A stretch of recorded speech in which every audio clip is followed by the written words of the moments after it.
తెలంగాణలో భూముల రిజిస్ట్రేషన్ విలువలు పెంచే యోచనలో రేవంత్ రెడ్డి సర్కార్ ఉంది. ముఖ్యంగా హైదరాబాద్ పరిసర ప్రాంతాల్లో భూములు, ప్లాట్లు, ఇళ్ల ధరలను భారీగా పెంచే అవకాశం ఉంది.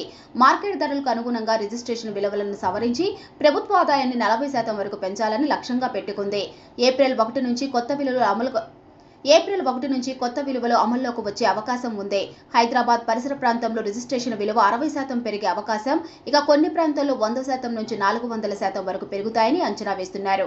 రియల్ ఎస్టేట్ మార్కెట్పై ప్రభావం చూపే అవకాశం ఉంది.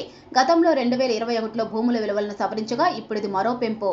హైదరాబాద్ నగరంలోని పశ్చిమ భాగంలో భూముల ధరలు భారీగా పెరిగే అవకాశం ఉంది. ముఖ్యంగా ఐటీ హబ్ పరిసర ప్రాంతాల్లో రిజిస్ట్రేషన్ విలువల పెంపుతో మార్కెట్ మరింత వేగంగా మారనుంది.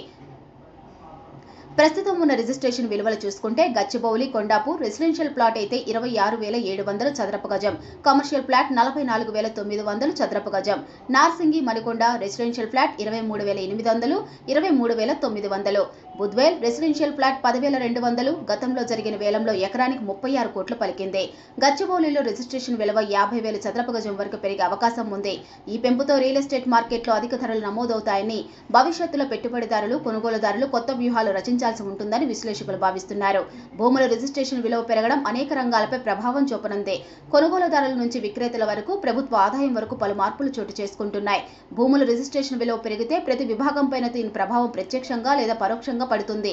ఇల్లు కొనుగోలు చేయాలనుకునే వారి నుంచి రియల్ ఎస్టేట్ డెవలపర్ల వరకు అందరికీ ఈ మార్పులు కొత్త సవాళ్లు, అవకాశాలను తీసుకొస్తున్నాయి.